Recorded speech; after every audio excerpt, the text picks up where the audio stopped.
Praise God! Saturday, weekend. Alam ko maraming nagdi-deep breath. Kami maraming trabaho.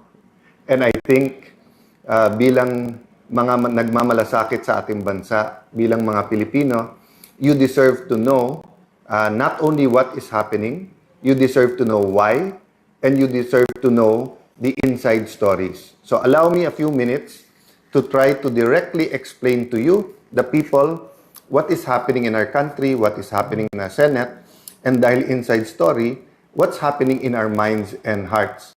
So, hapon sa akin Facebook friends, family, mga kasama natin sa media. Let me start first with this verse. No? I love this verse kasi it deals with two words that are very, very powerful. It deals with faith and hope. Sabi po sa Hebrews 11:1, faith is the assurance of things hoped for, the conviction of things not seen. Ulitin ko po, nasa Hebrews 11:1.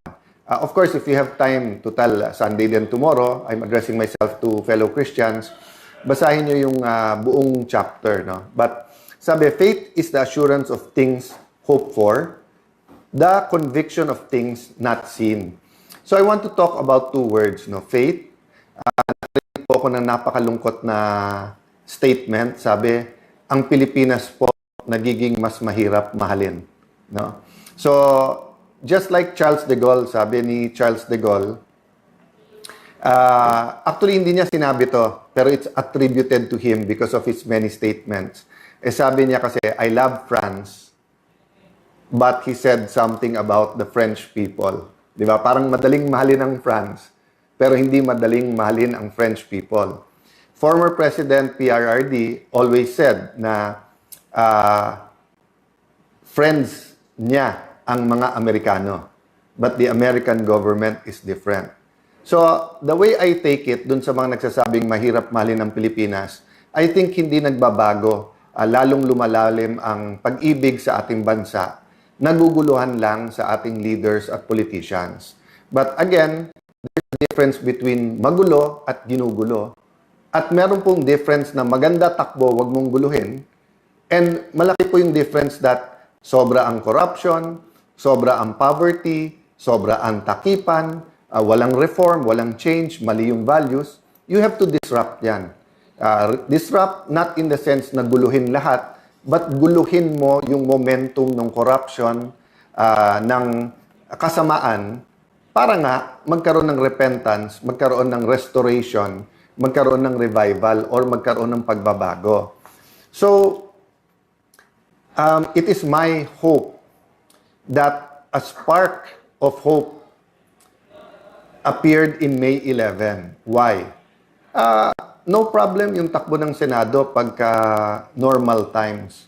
But alam po natin that there is a world crisis because of Iran, Israel, US war. We knew that in 2022, nung nagkaroon ng Russian-Ukrainian conflict, apektado din tayo. We know that our being in between the rivalry of China and US also has an effect on us. We also know that the flood control scam, the infrastructure DPWH scam, was so big, is so big, that one imagined na may ghost project. But until now, the facts have not all been laid out, no? And a clear reform, a clear change is not upon us. So we have to accept the reality that there are those in the Senate who are comfortable at ang utak lang ay yung impeachment, which is a good accountability mechanism. But it's not the be-all and all because the flood control scam and other corruption, including agricultural smuggling, including I recognize the changes being done in the BRR and customs, diba? But the everyday corruptions that hurt people, diba? That's why yesterday, sabi ko, we have to look at the real numbers, no? We keep looking at 11, 13, 12, 11. Sabi ko nga, solid yung 13, hindi magpapa-11. So, kailangan natin makita yung real numbers, saka natin balikan bakit ang tingin namin yung 11 ay nango-11. So, what's the real numbers? 7%. May nagsasabing almost 8% sa pinakamahihirap. That means sa 100 pesos mo, 7 pesos napupunta lang sa inflation. So, yung dating mabibili mo for 100 pesos, yung pera mo 93 pesos na lang. For the millionaires and billionaires, it is a problem but not that big a problem. But for those who ang daily wage is less than 700 pesos. First of all, usually ang trabaho computed a little bit over 20 days. Pero 30 days mo na. Sabihin mo na minimum wage everyday 21,000. Magkano pamasahe? Magkano renta? Magkano kuryente? Magkano pagkain? Pag kinumpute mo yun, sakop na yung 21,000. So, bawal magkasakit, bawal na magkaroon ng sapatos or gamit pang pasukan yung anak mo, bawal na magkaroon ng weekend man lang na makakain man lang ang pamilya together, bawal manood ng sine.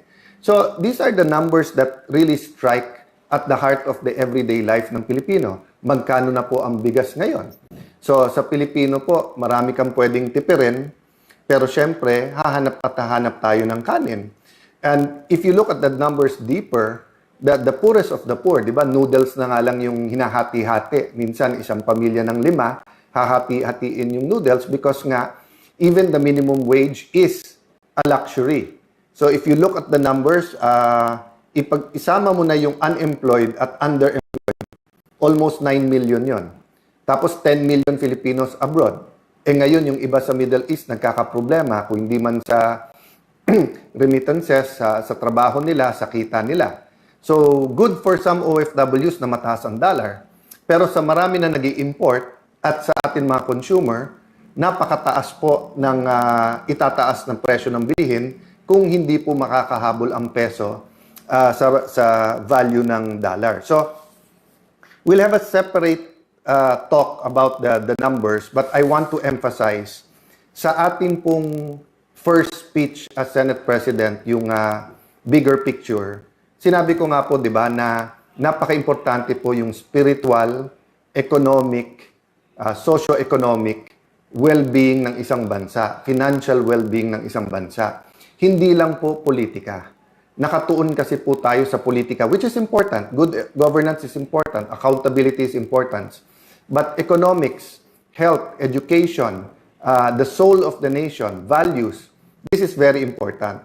So going to the numbers, let's clarify some things about rules. No? Sa rules muna mismo ng Senate, nakalagay doon, simple majority can amend. Again, emphasize ko kasi binabaliktad ng ating kaibigan ni Senator Lacson.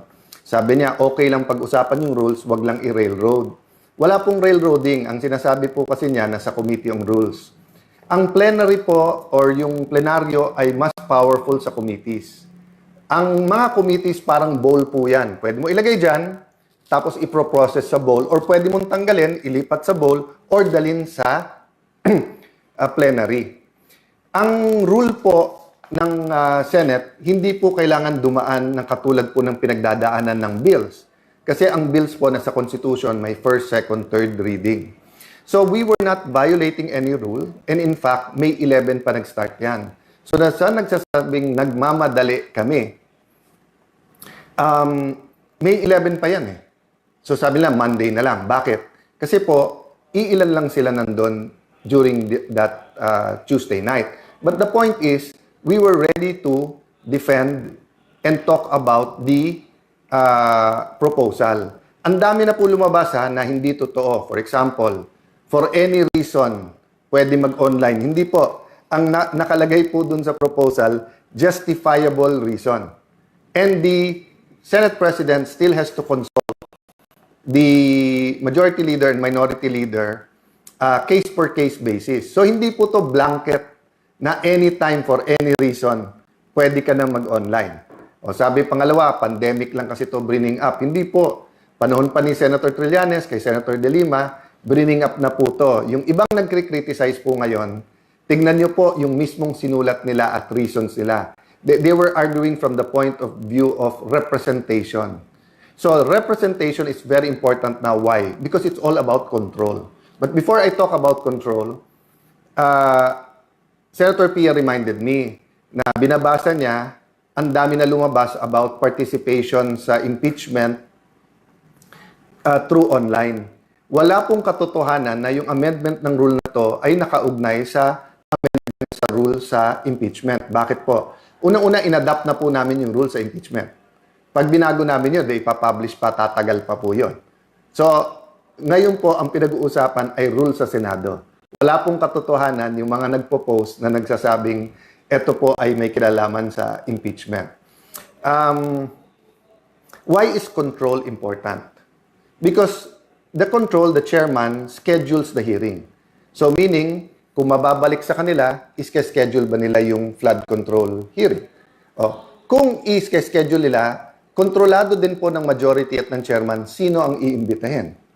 Kontrolado din kung once a week, once a month. Dati po, wala naman yung partial report eh. Kaya nga, paulit-ulit ko sinasabi, ang kailangan impartial, not partial. And paano ka maglalabas ng partial na hindi mo pa nabubuo yung theory kung ano talaga nangyari? Tignan niyo po, sabi ng Office of the Ombudsman, may mastermind. Sabi ni Senator Lacson, walang mastermind. So, paano ka maglalabas ng report na partial pa lang? And then, paano nangyari yon na panay oposisyon, na panay sa Senado?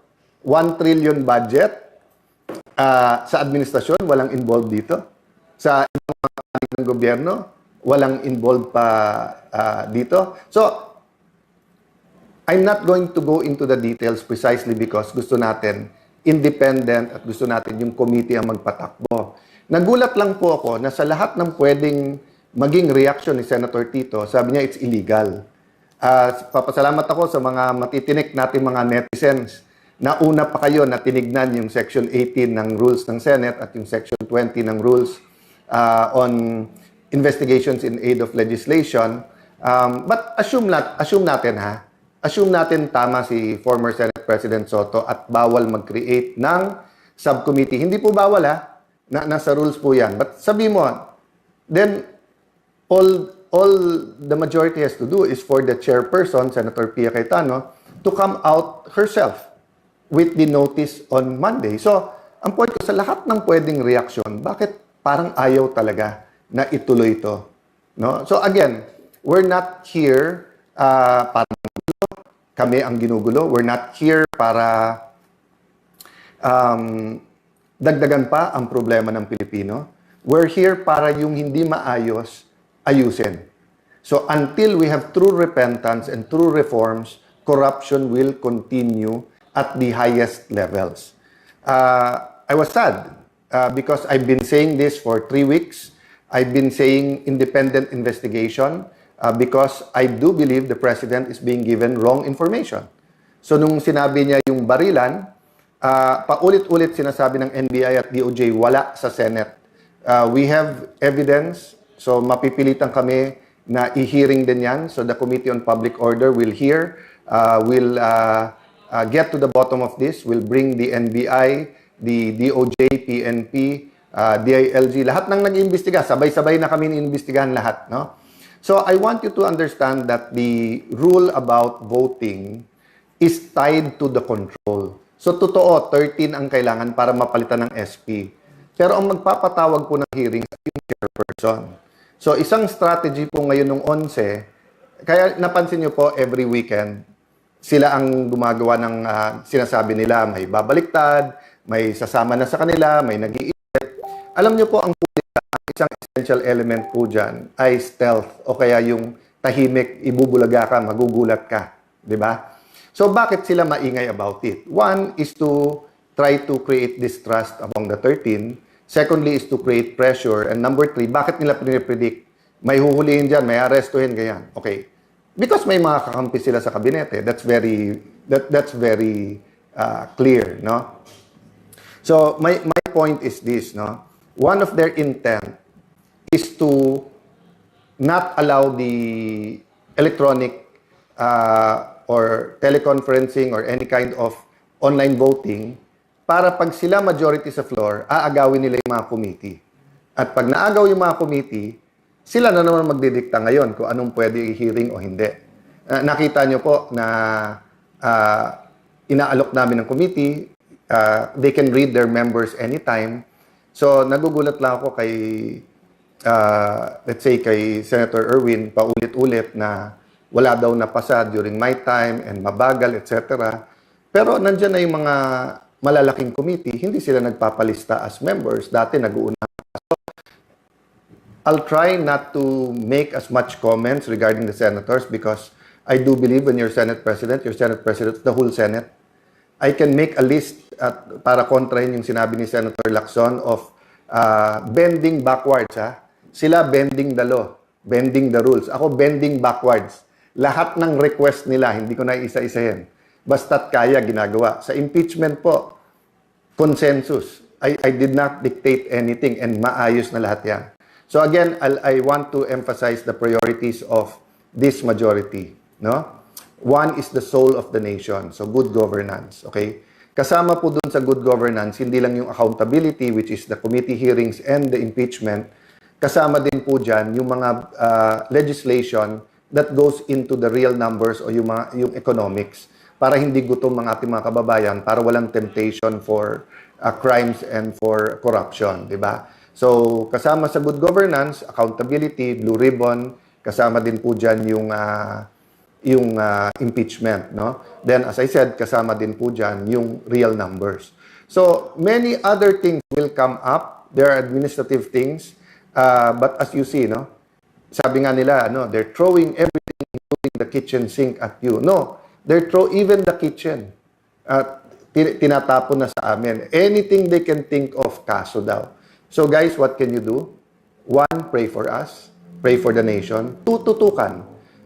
Res ipsa loquitur. The thing speaks for itself. Read between the lines.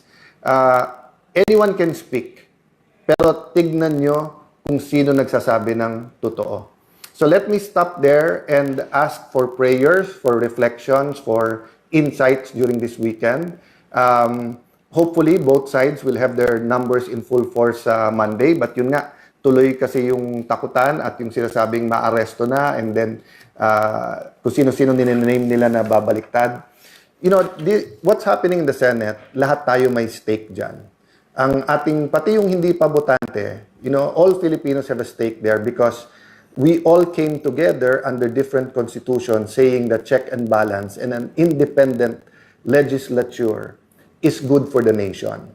Because in the past, pag na-concentrate ang lahat ng power sa isang opisina o tao, abuse ang nangyayari.